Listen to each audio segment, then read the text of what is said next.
in translation, but we also publish books outside that genre. And tonight we're here to launch an author and a wonderful book that makes me proud to be a publisher.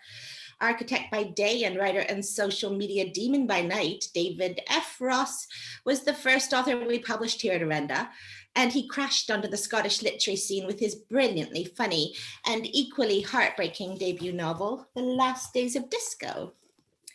And I actually met David on Twitter 7 years ago, and after some months of entertaining engagement, I agreed to look at his manuscript with few expectations, perhaps, but I was immediately entranced. And since then, we've published 2 more books in the Disco Days trilogy, a standalone novel called Welcome to the Heady Heights, and now the majestic There's Only One Danny Garvey. And it's very safe to say that David has not only matured as a writer on every level, but he's created a masterpiece in this unforgettable book. And it's an honor to publish it, and I hope you will not just read it, but recommend it to everyone. The Herald Scotland said, and I'm going to have to read this, depicts Scottish working class small town life with acute understanding and sensitivity, and explores a legacy of depression and childhood trauma. Few novels this year will pack such a hefty emotional punch or such a powerful conclusion.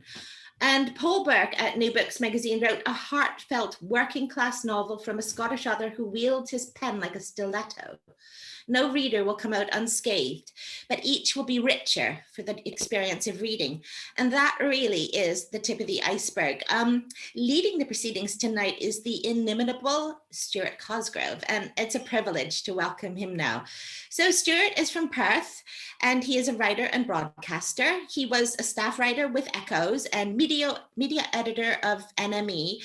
He's widely regarded as the UK's most influential writer on the history of soul music for his epic and award-winning trilogy, Detroit 7, The Year That Changed Soul, Memphis 68, The Tragedy of Southern, and Harlem 69, The Future of Soul. Stuart's personal history of Northern Soul, Young Soul Rebels, was shortlisted for the Pendrin Music Prize in 2017. Stuart, this is really impressive, guys, listen up. Stuart has a doctorate from Hull University, honorary doctorates from Stirling University, the University of Abertay, Napier University in Edinburgh, and John Moores University in Liverpool. He has studied innovation and creativity leadership at Harvard University and is an advanced management graduate from Wharton Business School at the University of Pennsylvania. He is also a respected television executive who has won numerous awards, including a BAFTA and Royal Television Society Award for Channel 4's coverage of the London Paralympics in 2012.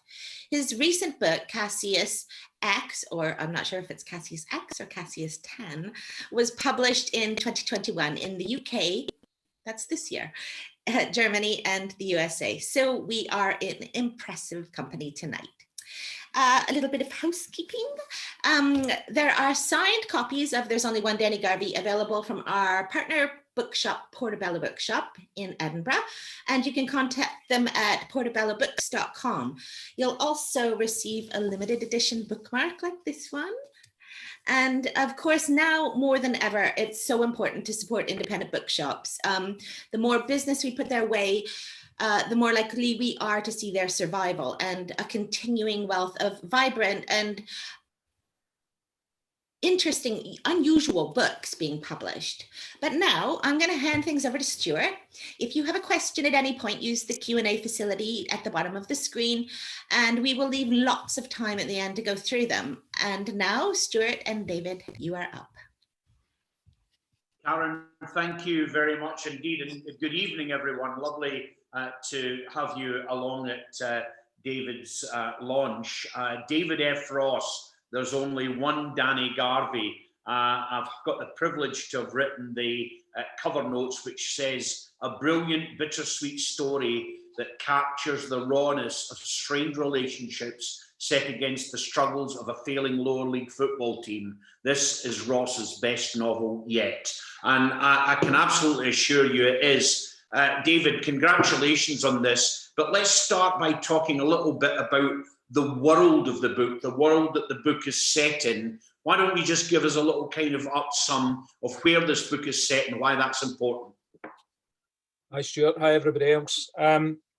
Thanks for that, and thanks for all the comments as well beforehand. It's quite humbling to be hearing them. The book, it's set in 1996, and it's set against the backdrop of Ayrshire junior football at that time. For people who maybe don't know the junior football scene, Ayrshire is a bit of a hotbed of junior football success. Big teams like Auchinleck, Talbot and Cumnock Juniors regularly reaching the Scottish Cup final. I think the reason that that's important is I wanted to investigate ideas of community and identity and connection with something important, like a football team, at a point in time when local industry and employment was perhaps suffering, as it has done in Ayrshire for quite a while. Why 1996? Well, I think there's an element of hopelessness about the following of a lower league team that I think was basically interesting to contrast against a perhaps an upswing in hope with the Blair government on the horizon and coming into play. Whether that hope actually turned into something that was long lasting and a legacy for the country is a different matter and a subject of a different book, no doubt. But I think the contrast between the hopelessness of a community to a certain extent and the initial hopelessness of Danny Garvey as well, versus what might have been going on in the rest of the country as Britpop takes off and all these other issues that came with the New Labour movement, I think was quite an interesting backdrop to that context. Yeah, one of the things that immediately springs to mind, David, is that in years gone by, maybe 20, 30 years ago, working class Scottish men in particular would have been looking around wondering where the books were about their lives, about their subcultures, about their emotions. And to some extent, we've, over the last few years, seen a kind of outpouring. I'm thinking of maybe Graham Armstrong's young team, Shuggy Bain, which has been nominated for the Booker Prize, a range of different books that reflect back on Scottish working class of the past. And of course, in this particular case, a young working class Scottish man is at the very centre of the book. The aforementioned There's Only One Danny Garvey. Tell us a little bit about Danny Garvey and why you make him the kind of central character of the book. Well, Danny Garvey is quite a troubled individual. I think that will become apparent, from fairly on in the book, fairly early on. But I think again that contrast between a young man, as a very young man, as a football player who had an opportunity to maybe break out of that slightly restrictive working class context that he grew up in through football, and then that the realization that happens to very few kids of that age, and whether it's through injury or whether it's through just not being good enough, I think the descent that follows that is something that is, I think, maybe pretty fascinating in terms of putting him back in that context that he returns to. So he's effectively coming back into the community that he left as a failure. There's no way of getting around that, and he knows it. He knows that he's back in an environment that he probably didn't want to be back in, didn't particularly enjoy, didn't really like all that much, and the relationships with the few family members that he has are extremely fractured. So I suppose to some extent, Danny's really a vehicle to examine all these issues about family life, and maybe particularly working class family life, where the opportunities to do what you want in your life are a bit more restricted. I think that obviously I'm going to welcome the fact that there's far more books about that kind of subject, and because I think that's where life is really interesting. No harm to them. I don't necessarily want to read books that are about middle class or upper class romances that go well and stuff like that. There's people who do that very well, but I want to read about books that are centered on characters that are complicated. I'm far more interested in human frailty, I think, than in unmitigated success, let's say. Yeah. One of the characters that intrigues me, David, and for some reasons, I guess you probably know why this is. There's a young boy in the story who, mysterious to begin with, a young boy who seems to find a comforting obsession in hanging around the football club. And it's not the most glorious, as you said, the football club's pretty down on its luck. The environment's not the most kind of lavish. It's all done a little bit on a kind of hope and a prayer. But there's this young boy that, to begin with, is intriguing. It's not clear exactly even who he is to begin with. And for me, that character, that slightly mysterious young boy, is one of the fascinating characters in the story that unfolds. Tell us a little bit about him.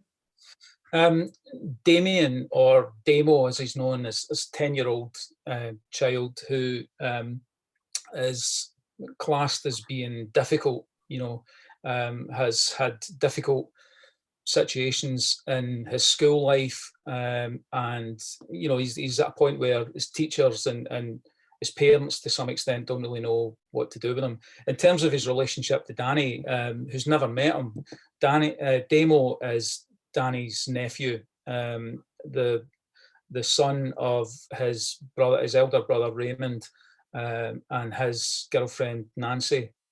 And when he meets Damo, to start with, there's obviously a recognition that there's something unique and perhaps a wee bit unusual about him as a child. He constantly has a space helmet on. He does things that are incredibly repetitive, and there's an element of Danny starting to identify with the boy, but I think he begins to identify with the boy as a slightly devious mechanism to start to develop a relationship with Nancy. And I think once he realizes that there might be life here and life might be quite good and quite interesting potentially with Nancy, Damo becomes the catalyst to how he needs to become a better person. He feels like he has to atone for things he's done in the past to make things right with other people. And then, there's maybe a chance at happiness in his own life. But I think the interesting comparison again is, they're both referred to as special. Danny, when he was younger, was referred to as special in terms of his talent on the football field. Damo, on the other hand, is referred to as special insofar as perhaps he should be in a special school, or so the difference of that association, I think, is something that Danny becomes extremely aware of.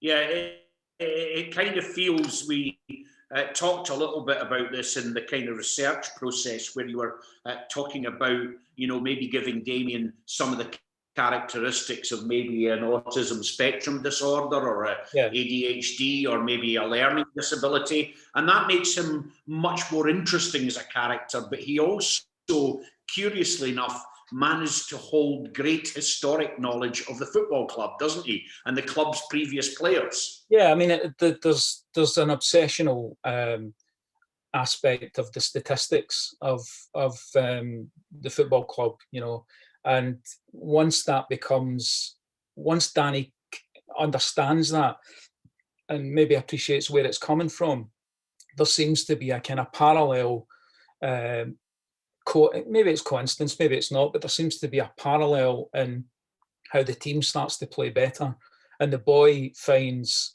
maybe a slightly different special position in the club because they see him as a lucky mascot, and the players start to start to feel that they can't play unless the boy's there.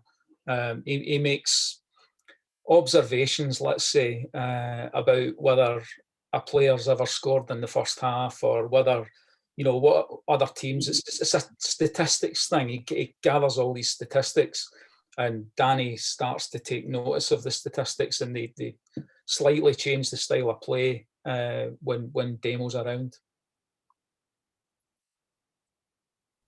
Yeah, he was certainly me as a 12-year-old, maybe not with a space helmet, but with that kind of obsession with the detail around a fairly so-what football team. But the back of the book has a very interesting, quote, and I know it's kind of the cover story, but I really liked it as a way of describing the book, where it's described as a book about, quote, irrational hopes and fevered dreams. Could you talk a little bit about what you mean by that, David?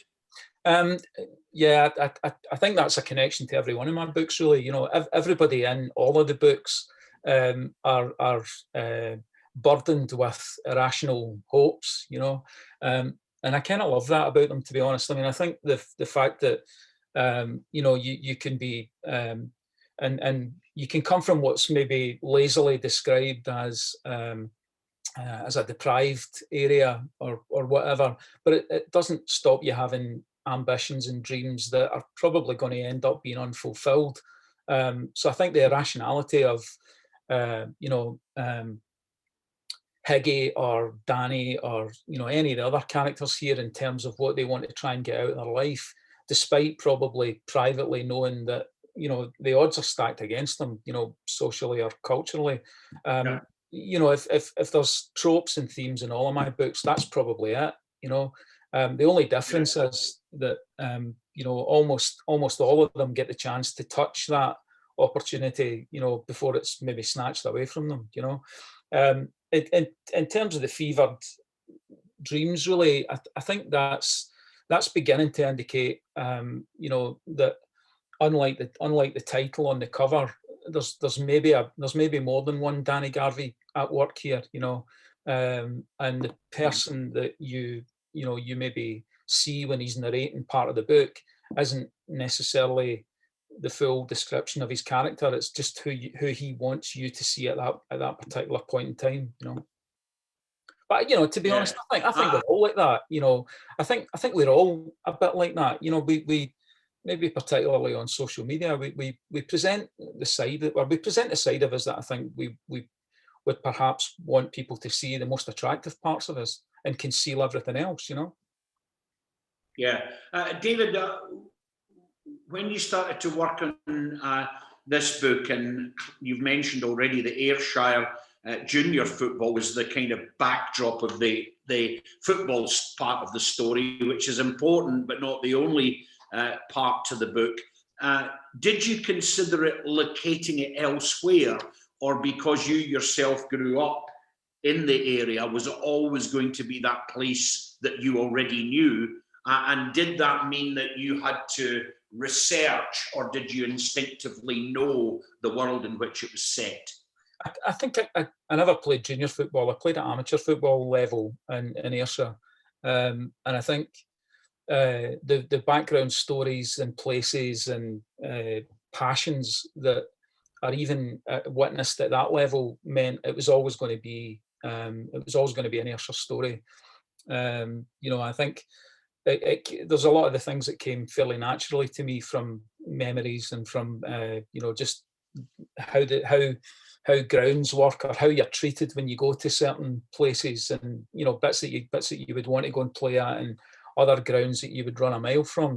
That was a fairly there's so much humour in that anyway. Yeah. I think as the book began to develop, though, it kind of moved. I wrote this in a completely different way from the other ones, from a structural point of view. But as I got more into it, it kind of moved away from that more, and I was really more interested in the study of the individuals rather than necessarily about the football context, if that makes sense. Yeah, it does indeed. I was reading a feature only last night on the great the Washington, D.C. crime writer, George Pelecanos, and it was talking about the music within his books, and he's obsessed with his own city, Washington, D.C., and its phenomenal kind of black music culture, and he's always talking about what's on the radio and what his top records are and all the rest of it. And it led me to kind of look at Danny Garvey through its music, trying to make sense of what was going on there. And I have to ask you this question: was it Danny Garvey's music, or, like George Pelecanos, was it David Ross's music? There's a difficult question. Yes, I think the answer to that, both of those questions, is yes. I know you asked me that the first time I gave you the book, but I think there are elements of the lyrics in some of these songs in the back that are directly reflective of Danny's mood at a particular point in time. And I think, that he refers to the songs and refers to the lyrics regularly, I think are indicative of two things: that, he doesn't necessarily, at the age of 29, have conventional friendships with large groups of people. He's a bit of a loner. He's someone who probably wants to spend more time with Nick Cave on a record than outside with anyone else, and music to kind of slit your wrists by. And there's an element of me probably thinking, would I really put a song on a playlist at the end that I didn't like because I thought the character would have liked it? Probably not. If I'm being honest, probably not. Yeah. You need playlists to get respect beyond the book, don't you? Can I ask you this? And it's to do with small town Scotland and its various institutions, because as you know, I'm from Perth, but I noticed an awful lot in the book that I instinctively recognised. Let me give you an example of that. Early in the book, Danny goes for an interview for the vacant job of team manager at Barshaw, the club that he had once himself been a star of. And he goes into what is effectively the social club area, through the bar into the committee room. And as he was making his way through and sitting down and, being, party to the interview, I found myself in an environment that I already knew. It felt like a kind of social club in 1970s Scotland that could have been in Airdrie, could have been in Perth, could have been in Aberdeen. And to some extent, that sense of place stayed with me almost throughout the book, whether that was exteriors, the ground itself, other interiors in council houses in Barshaw, whatever. So do you spend an awful lot of time thinking about those physical environments? Yeah, and that's probably the architectural background. I think the visualization of the context in which this is taking place, or any of the books for that matter, is really important to me. I'm firmly of the believer that environment affects behaviour and influences behaviour. To go back to the social schemes and areas in which there is probably that element of hopelessness. And there's other people who talk about this far more articulately than I do and can turn it into a thesis, but it's definitely a real thing. I grew up in a difficult area of Kilmarnock, and before that, the East End of Glasgow. My family were all fairly restricted to a certain extent in opportunity, and I think by the context of where they lived and where they grew up, but also the context of the pressure and the peer groups around them, and I know how difficult it is to break out of that kind of environment. So I think being able to capture exactly how that is and describe it, I think, means that people understand that from a far more authentic benefit. They would potentially understand if you can visualize all these places and it strikes a chord with some of the places that yourself, then you can more easily understand how difficult it is for maybe people to break out of that context. That's not to say. I have to say that's not to say that of the view that there isn't a real richness of life in that kind of environment. Far from it.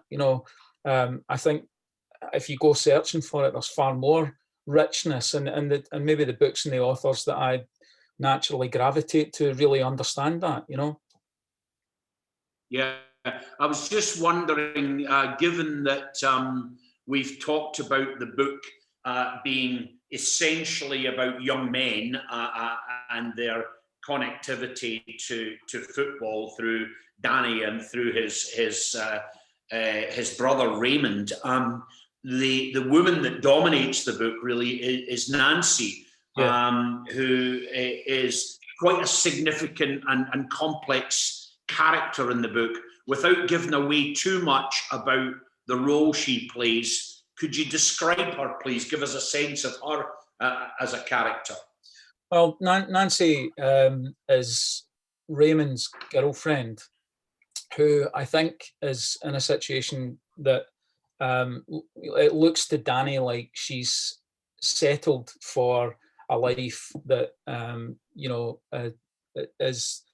He thinks there's another life out there for her. I think the fact that she's different from what he expected, physically different. He makes a comment about she looks like, rather than working in the local bakers, she looks like she should be fronting a band on TFI Friday, being fawned over by Chris Evans.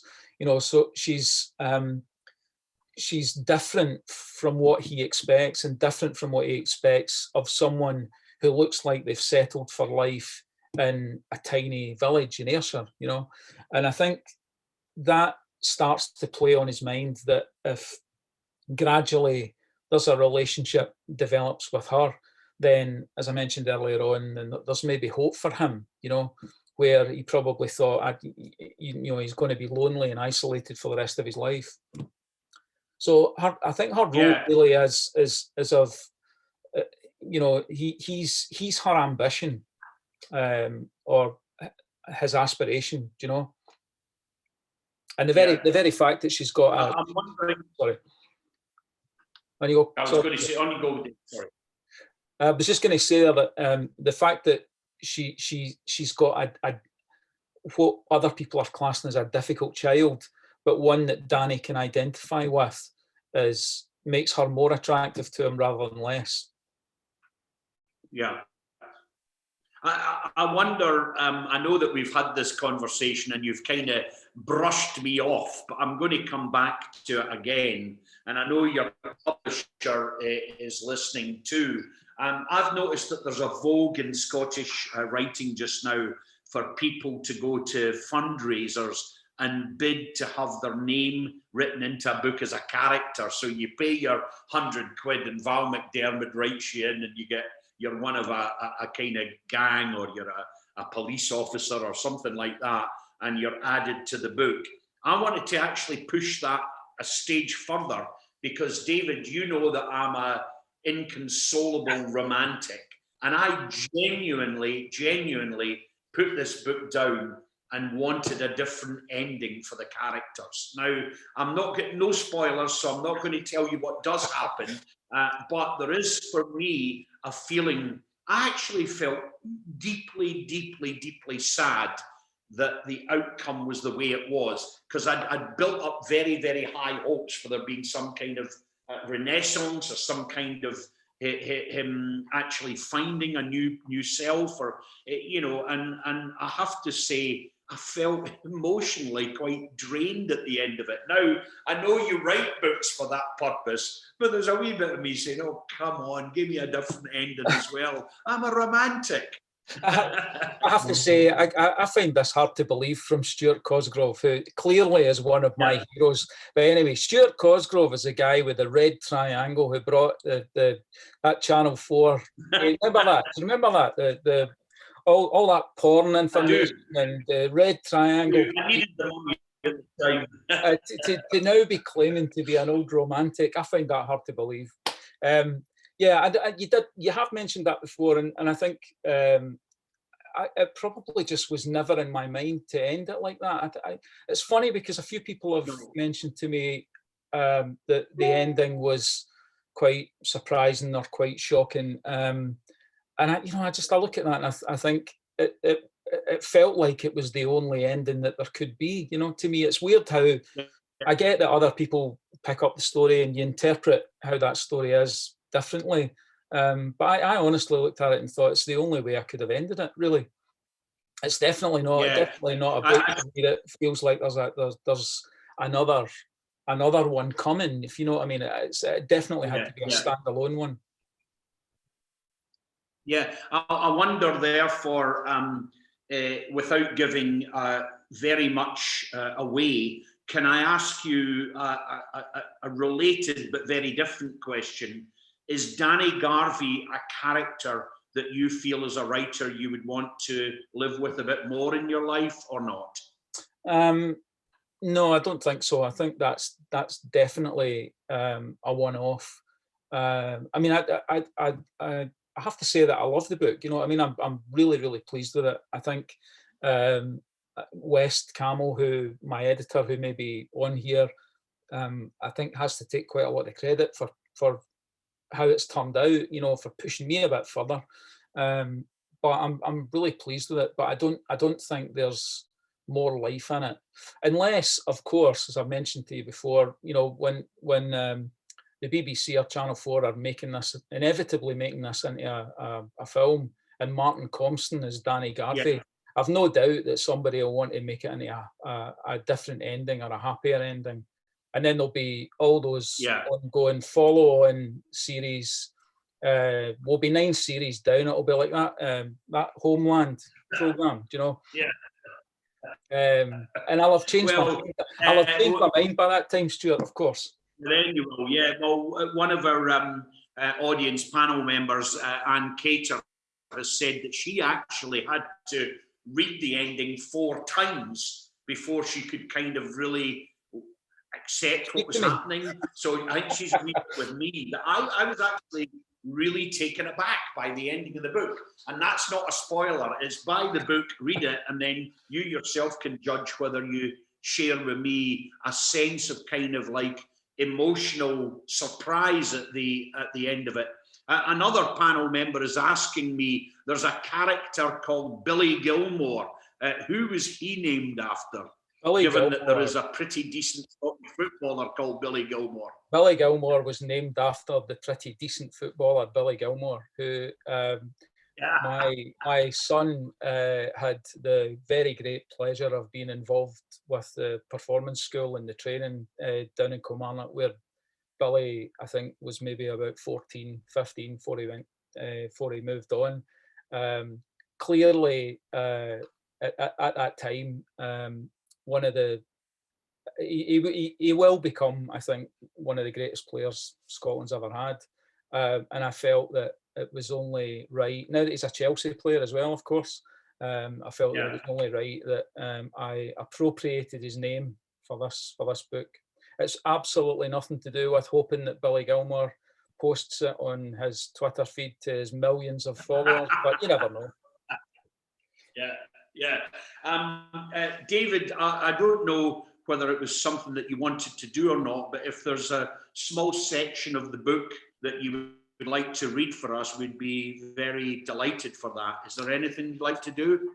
Yeah, there's a really short piece here that I read on Grant Stott's radio show the other week there, which I think probably captures a wee bit of something that you were talking about earlier on about the environment in which lower league junior football clubs occupy. And this is Danny just coming back, probably to understand a wee bit more about the scale of the task ahead of him. 13 seasons have passed, but I walk into this dilapidated place known to everyone as the barn like I was returning to it after a disappointing 2-week summer break. I'm anxious, sweating, not about the job, about the interview, the kind of social situation I dread. I wander down the narrow corridor. It hasn't seen fresh paint since Higgy volunteered to decorate 3 months before I left. The carpets are new, strangely enough, loud and headache-inducing, admittedly, but new. I pass the office, a large cupboard rammed with everything from cleaners, mops, detergent supplies, and cans of petrol to last season's team strips, balls, and training equipment. It smells like something has crawled in there and died months ago. The changing rooms are exactly as I remember them: cold, dark, windowless, and stinking of a mix of stale body odour and Ralgex spray. The showers drip, the urinal troughs dented in the middle, leaving a puddle at the opposite end from the drain, and the light switch has gone on strike. I make a mental note to swap the home and away dressing rooms for next season. There's not much to choose between them, but I'd rather we benefited from a working radiator when winter hits. The season we got to the League Cup final, a small army of volunteers materialised. The facilities were transformed. Amazing what a wee bit of spit polish and elbow grease can achieve, they'd say proudly. A selfless background team, galvanised by the unfettered joy of an unexpected cup run. Failure, on the other hand, is like a rot that sets into everything and everyone, a blanket of gloom descending on a whole community of desperate men. For this is a corner of community life that's almost exclusively male. A pervading depression descends. There's too much invested, too little self-control on the sidelines when that investment bears nothing. Fans arguing and fighting amongst themselves, as if the village didn't have enough to contend with. Thank you very much indeed. Mary Pickin, who's read the book, says she was in bits at the ending, so this is building up to a momentum here, and I think it's James Murray says, have you actually sent Billy Gilmore a copy yet? Not yet, no. There's been some tweeted communication, but that's about it. But yeah, I mean, I definitely should send it to him. Yeah, it'd be a bit of a thrill for him, because he may well be in Chelsea's first team, but to walk into the dressing room with his own novel would be a bit of a treat, wouldn't it? It would. So the obvious thing now, David, is to ask the inevitable. COVID's clearly kind of affected and changed all of our lives. You of course got a very busy working day in an architectural consultancy and office in Glasgow, but you're also a full-time or part-time writer. What next? The books, the architecture, maintaining them both. Can you make a living from books, or do you need the architecture? It's all a bit complicated. Well, you know, I think it was never really. It was never my intention to make anything out of the books, to be honest. I mean, I think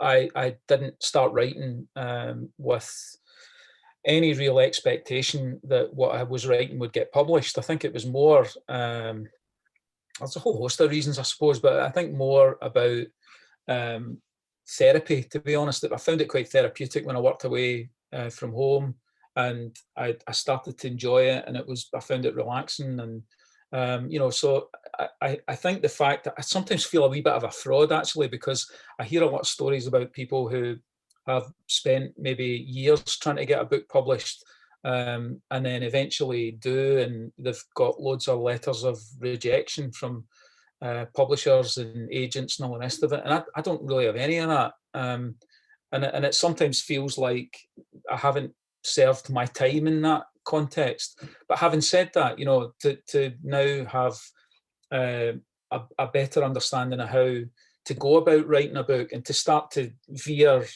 away from when the original books to a certain extent had elements of autobiography in them, as you would maybe expect. But then when you get to Heady Heights, and certainly this, you're beginning to veer away and think about other people's stories rather than your own, you know. That's yeah. I find I've got much more confidence about how to do that, and probably a lot more of an idea about how writing works from a structural point of view, and where to push that. It's not necessarily about telling stories, I don't think. It's more about the rhythm of the writing, and how it's maybe, you know, becoming more and more in tune to what I think I'm capable of doing, you know. In terms of what's next, probably one of these writers who's actually found it quite difficult to become motivated to write through this period, you know, and I know that's really weird, given that, you know, if I previously used to complain about trying to find the time to write, you know, then at the moment I've got more time than I know what to do with. It's just that sometimes it's difficult to motivate yourself to be working in the same room that you're in 7 days a week, you know. And Yeah. I find it quite difficult, you know, to do, you know, sometimes to motivate yourself to do anything, actually. But yeah, I mean, I think this has given me an opportunity that for a life beyond architecture, and you know, that it may be something that I'm actually potentially quite good at. That you know, there's other things to write about and other stories to tell. The next thing that I have is really about this will give you a laugh. Independence, but looking at what independence means to individuals, as well as from a political point of view, and trying to, again, that wee bit of contrast between the two, and you know, people who are perhaps middle-aged and understanding how they've made themselves more independent. When they were younger, that was seen as a good thing, but when they get older, you know, they're probably a wee bit more isolated, and they've made choices in previous parts of their life that maybe aren't the right things. And I'm kind of interested in using politics as a wee bit of a background to that, you know, and this whole discussion at the moment about independence is dominating. I think probably dominating everything ahead politically. So it's maybe a wee bit of an opportunity to ask how does that actually work in real life? It's seen through the prism of a woman who originally comes from a place called Humble in Texas, just outside Houston, and a man who's similar age from Glasgow who met one night in Phoenix, and the encounter in which they met has left a kind of lasting scar on both of their lives. I'll take that as a yes then. Well, yeah,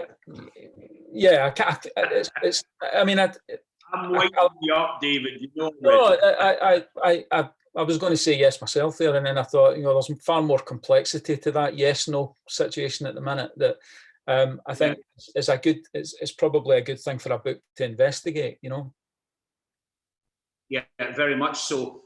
There's a number of people commenting. Vicky, one of your readers, reassures you that you don't worry, David, you're not a fraud. You've been talking about feeling that you'd maybe got to writing easy, not had the range of rejections that many others write, and she's talking you up there. Now, here's an interesting one. I think that from my own point of view. I was going to say, Stuart, I think that's Vicky, who's one of your readers as well. Oh, is that right? I think that's Vicky. Oh, well, I like Vicky. Good. Vicky. Yes. Can I just ask that next down, now here's an interesting one, and it's about the power of social media. I know that you're a big social media user, David, but a gentleman here has just said that he was really impressed with the way in which you described the urinals having a puddle of the on the opposite side of the drains, and he's talking about how brilliantly you represented the social club and the football club.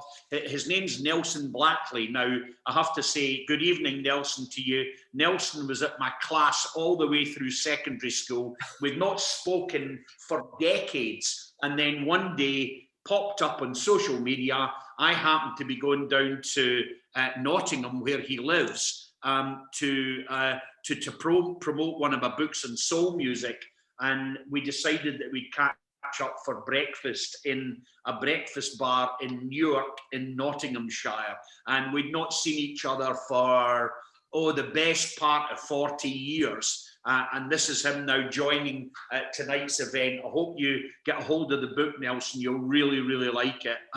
You'll recognise quite a lot of its culture.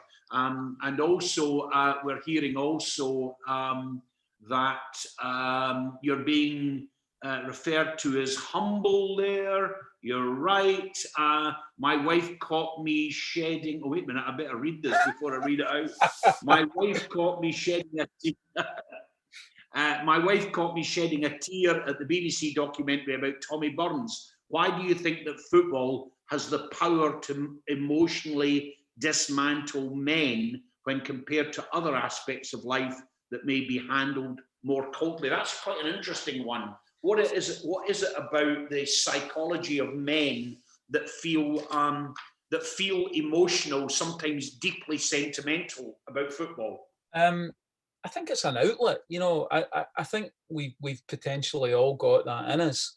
But whether it's, you know, the generation before ours or before mine would never let that show. I think to some extent, you know, you can play those passions and emotions out against a football team and become part of a group of people that for 90 minutes spend time on an island of irrationality. You know, it's one of the things I love most about football. You know, the fact that you can become overly emotional about things that in the cold light of day shouldn't really matter all that much to you, you know, for good and bad. You know, it's one of the reasons why VAR is the fucking death of football, to be honest, because it takes all that, it potentially takes all that passion out and hands it to 4 accountants in an office in Stockley Park. You know, if you don't have the ability to, you know, reach the highs and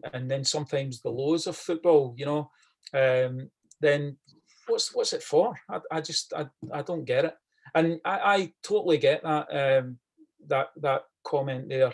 I kind of felt the same when Davy Cooper died. You know, it was an element of my emotional investment in that team and that player, and then all of a sudden it's gone. And you know, I've never met the guy before, but you know, you feel like a part of yourself has died at the same time.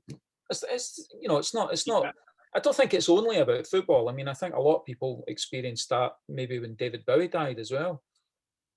Yeah, David, I'm wondering if by way of final comments, there's anything that you'd like to talk about that we've not talked about. And I know Karen, your publisher, is there as well with any other follow-up questions that I might have missed.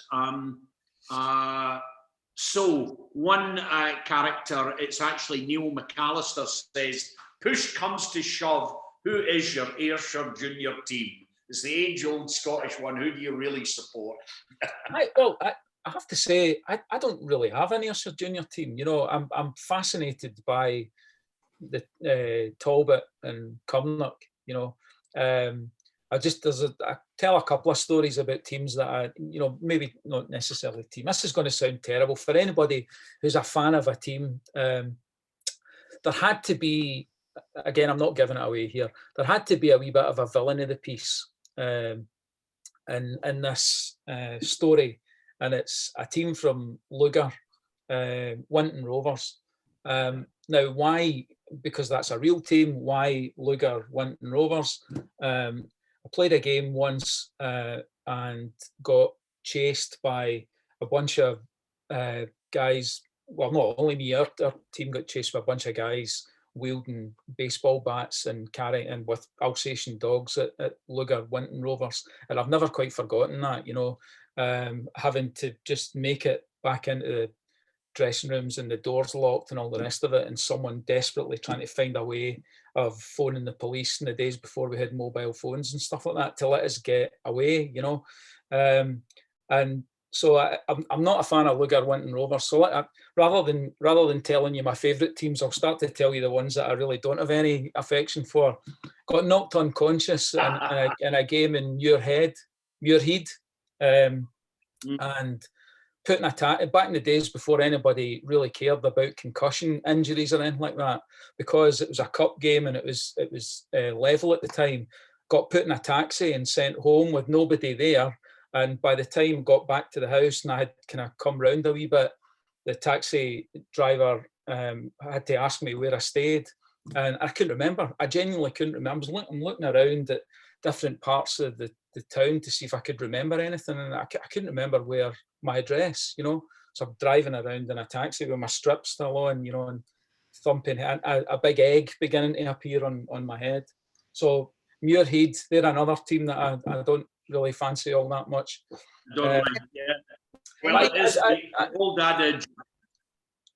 Yeah, I have to say I'm probably quite fond of the Auchinleck Talbot. I have to say, just because I think they could easily have been in the semi-professional leagues, and I think for some reason they probably choose not to be. I think they seem to be quite happy in that environment, and the way the whole social club structure works, and the relationship to the mining village and stuff like that.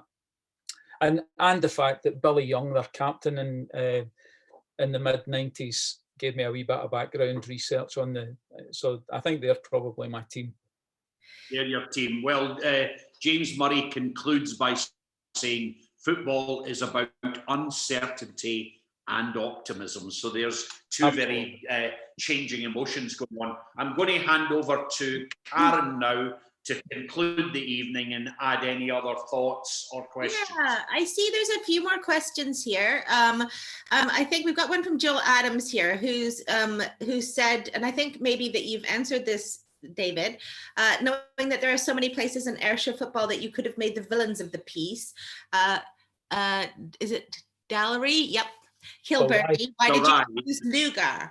And do you have a personal antipathy to the place where they're just unlucky? And she's not disagreeing. Yeah, well, I think we've just answered that one.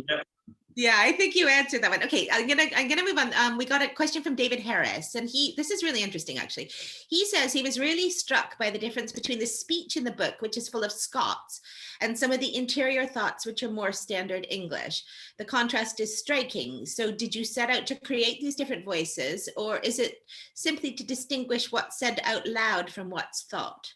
No, I think there's a deliberate attempt for Danny's narration to be presented and experienced by the reader in a different way, primarily because deep down Danny thinks he's better than everybody else. He thinks he's educated, he thinks he's spent a bit of time. I think it's part of the difficulty he has in going back and admitting to himself that he's going back as a failure, because he feels that for a whole host of reasons he's better than this, So yeah, I think there had to be a contrast in the way he presents himself to the reader than in the way he gets involved in dialogue with the people who are in the book. And Stephen Watt says, Damo's obsession with stats is something I'm sure we can all identify with. My obsession was how many goals Andy Cole scored with left, right, head, or arse in 1994 to 1995. What was your obsession as a kid falling in love with football, and how much of that lent itself to Damo's character? Well, I'm going to avoid that question by answering it in a different way. My son, whom the book's dedicated to, when he was younger, I think when he was 2 years old, had all of these football figures with the big heads. I don't know, I can't quite remember who makes them now, but he had tons and tons of them. And it staggered us that, when he was really young, he knew everyone by name. He could remember them all. He lined them all up, and there was tons and tons of them.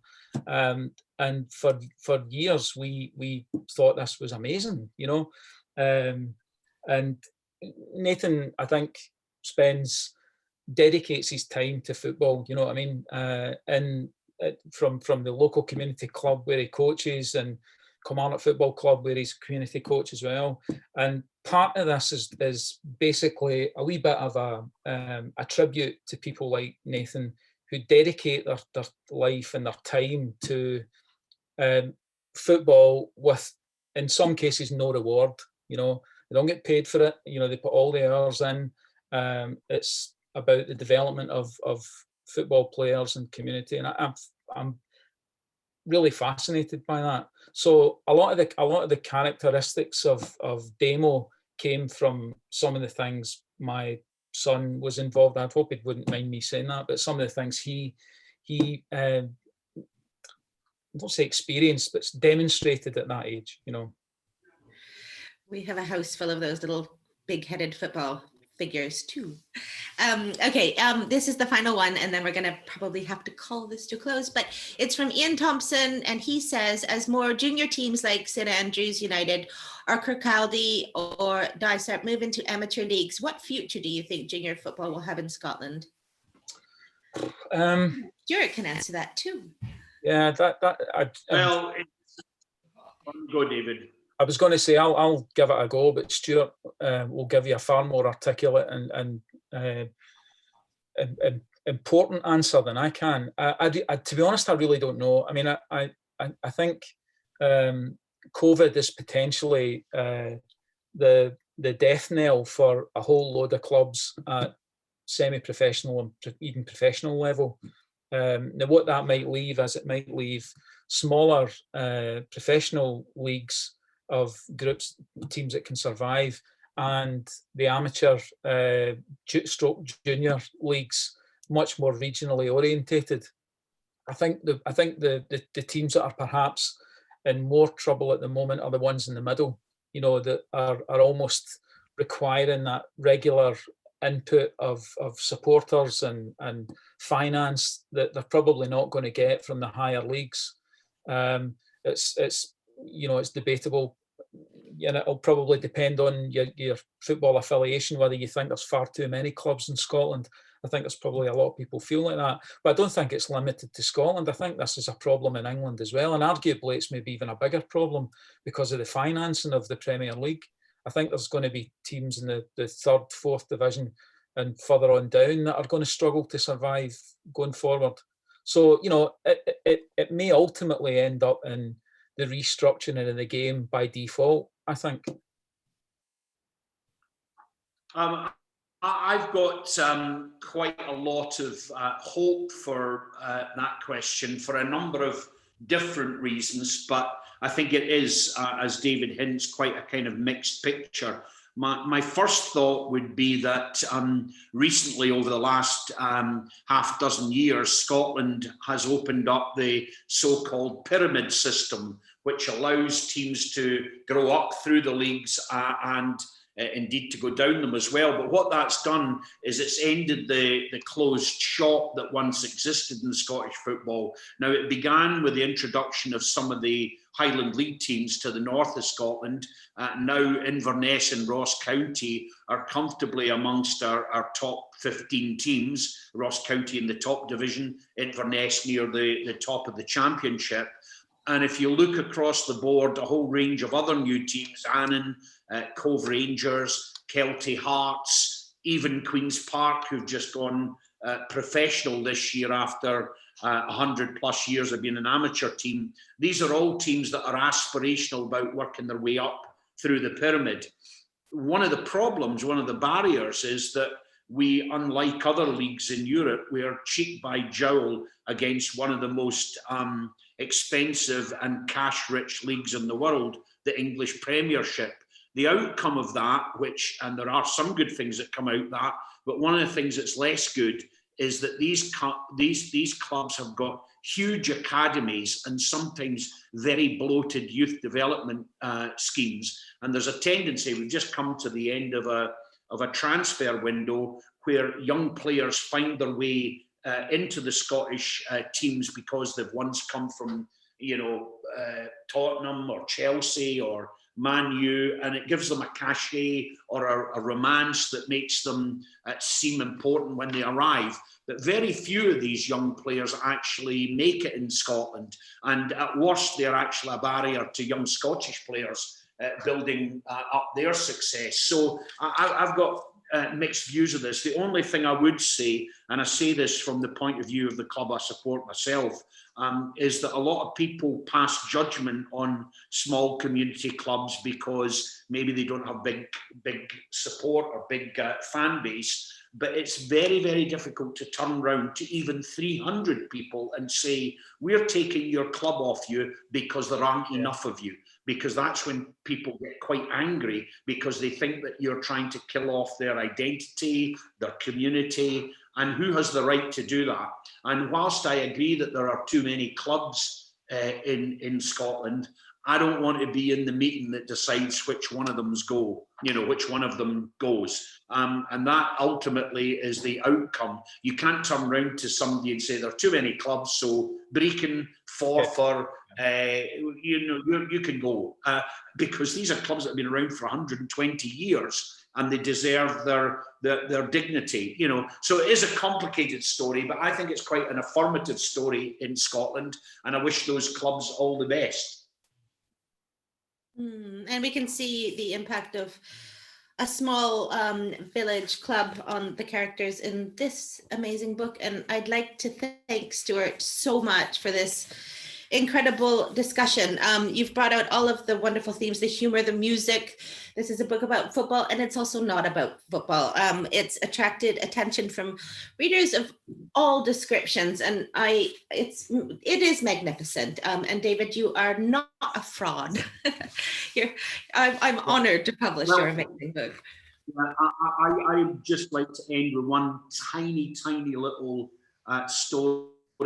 David made an approach to me when he was researching the book, and he knew, because of conversations we'd had, that I had a young boy, Jack, who had an autism diagnosis, and he wanted very much to make the young boy in the book someone that had not necessarily a spectrum disorder, but someone that was maybe not diagnosed, or school didn't understand him, or maybe he was someone that needed a little bit more support in the school environment. And David came along, and we discussed that, and we discussed 2 or 3 characteristics of the autistic condition that would not offend people, but might actually also give the character a degree of authenticity and roundness. And I actually really, really respected you for doing that, David. And I think you've done a fantastic job, because the wee guy within the book is one of my heroes. Oh. I think he's a hero to all of us, actually. Absolutely. It's beautifully written, beautifully authentic, I think. But I think we have to end this now. I'm really grateful, Stuart. That was fantastic. You've done exactly what I hoped you'd do. And if you want to get a exclusive signed copy of this, we've got some amazing book plates that David has signed, and a bookmark, and this. You can get these from Portobello Books, and it's portybooks.com. And they've got tons of copies, and this is all very exciting. But for now, I think we do have one tiny question who says, can we have a real live launch gig with live music in future for this book? And yes, Derek, we will do our best to catch up on all this and recreate all the fun of the past events. But I'd like to thank you all for coming. It's been a really wonderful evening. David, your book is now launched. Thank you. You can't see Sophie, our PR, who's in the dark there. She's part of FMCM, and Wes Kemmel, our brilliant editor, who worked really hard with David on this book, as I stood in the background saying, it can't just be about football, and it's not. Anyway, thank you for coming. The book is launched, and we're thrilled. Thanks, Stuart. Thank you very much. All the best, everyone. Peace, love, harmony. Yeah.